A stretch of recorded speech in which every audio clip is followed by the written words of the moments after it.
In my opinion, humbly, with all due respect, what's going on in Gaza is the equivalent of BLM in the States. What do I mean? So, black on black crime, every single weekend in Baltimore, in DC, in Chicago, you name the city, there's black on black crime. Let one cop kill a black guy, George Floyd, national, international news. In the Middle East, Yemen, Syria, Lebanon, you name it, Iraq, every day, Muslims are killing other Muslims. A lot of it is Islamists, fundamentalists.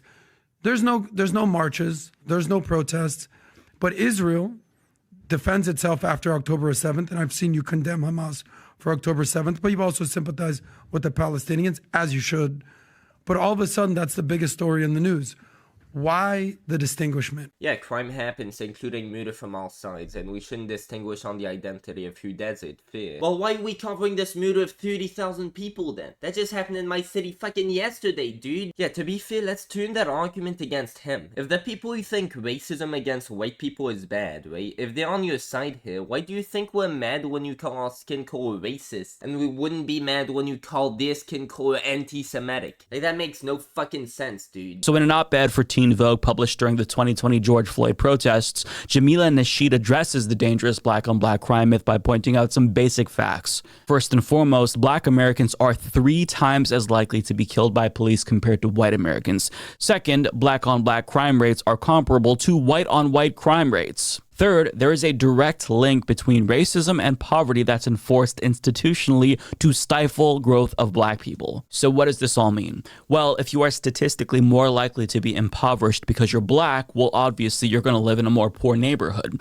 Poor neighborhoods are usually over-policed, or at a minimum policed more than affluent white neighborhoods on average. And if there is just more civilian encounters with police in black neighborhoods because they're over-policed, despite comparable levels of crime, by the way, that is just going to lead to more arrests in black neighborhoods because it's basic math, which also explains the higher rate of police killings against black Americans compared to whites. Now, when you put aside statistical realities and factor in just human psychology, well, police are conditioned to racially profile black Americans more than whites because they are literally trained to look for crime exclusively in poor neighborhoods where black people and people of color disproportionately live.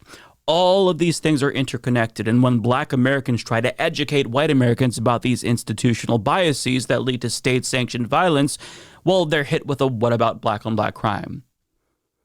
But that's not what we're talking about here. That's an entirely different conversation. Wow, I never thought I'd say this, but those are all very fair arguments. Holy shit. But here's why they use that non sequitur. Nasheed continues, when a white person commits a crime against another white person, it's just called a crime. Race isn't a factor, and that's intentional. Using language like black-on-black crime perpetuates the myth that intraracial violence is specific to the black community, a myth that implies black people are inherently more violent. It takes the blame from the officers involved and places it on the victims simply for being black. No, it doesn't, because police officers also kill white people. Maybe less per capita, sure. But the argument is specifically, if you're going to call everyone who has a specific job racist because some of them kill people of this race, you might as well call all people of that race racist by that logic if there's interracial crime. That's a pretty colorblind argument because it works both ways. If people were arguing police officers hate white people because some of them kill white people too, then the argument would change to this implies all white people are racist because white on white crime also exists. We're not bringing up black on black crime to suggest white on white crime isn't real, but because we're not responding to an argument about anti-white racism. The whole point is, if we're going to accept generalizations based on certain incidents, whether that be a generalization of black people or police officers, it goes both ways because it's the same logic. Again, these BLM protesters were saying fuck the police. That's not education, that's hatred. In other words, this whole black-on-black crime narrative is being used to straight up just flip reality on its head,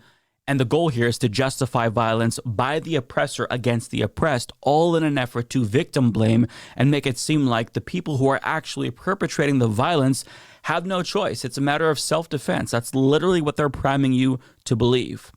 So since these people who they've deemed violent are the ones who started the violence, violence against them is therefore justified. So if we take what we've learned about the black-on-black crime myth and apply that to the situation in Palestine, you begin to get a sense as to why, Adam invoked the black on black crime trope. He wants you to turn off your brain and assume that Israel is justified in killing violent Palestinians in the same way that cops are justified in killing violent unarmed black Americans. You just assume what people have in mind when making an argument, and your assumption was the least charitable one there could have been. No, our argument isn't that violence is justified because violence is unjustified. Our argument is that violence is unjustified, period, but false generalizations of violence based on trends are also unjustified, period. Because I'm guessing poverty correlates with crime, so if calling black people criminals for being poor is racist, then calling random people racist for being police officers is the same type of discrimination. Makes a lot more sense when you don't put words in people's mouths now, doesn't it? It is explicitly racist and a twisted way of thinking that doesn't take into account the history of colonialism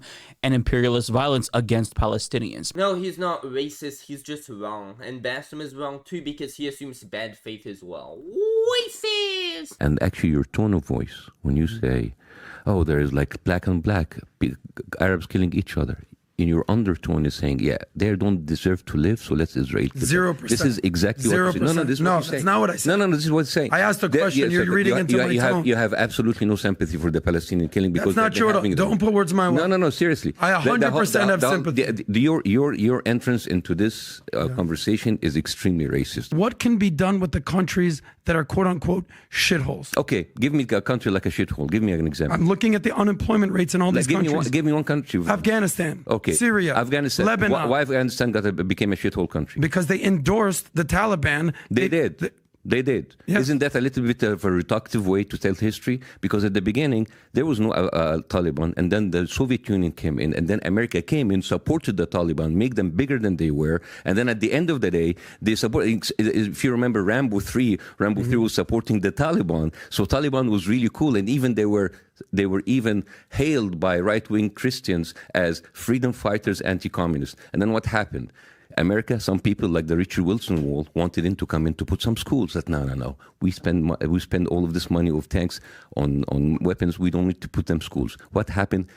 Taliban flourished, all because of America interfered, made it shitty, left everything. Taliban flourished, and then America went in again, spent $2 billion, making even two terrorism laws, made it even worse. So when you tell me like a country is not surviving, it's not because there are bad people there. No. You have to come into the root cause. Every single country that you said, I can bring you the root cause of how America and the West has fucked this country to become. Go to Syria. Now, if you keep watching, Bassem explains that the countries that Adam deems as shitholes have become battlegrounds for proxy wars between larger powers. These are details that literally matter. You can't disaggregate specific statistics from the overall situation. The context matters here. And it is the height of Western chauvinism to blame these countries for the predicaments that they're in while not acknowledging the ways that our government destabilized these countries. Geopolitics matters. Imperialism matters. The context matters. And that's what Bassem is providing Adam with here. And it's not just the Middle East that the United States has destabilized. U.S. imperialism has destabilized so many Latin American countries, so many. And after destroying these countries, ironically, Americans then have the audacity to turn around and complain about immigration crises that our country created in the first place and then fearmonger about the potential for terrorism on the border. Excuse me? Our government is the terrorist, motherfucker. Okay, fair enough. But as frustrated as I felt watching this, since Adam was obviously arguing in bad faith. Oh my god, shut the fuck up with the arguing in bad faith. No one is arguing in bad faith. Fuck. Yeah, so that's gonna be it, and fucking peace.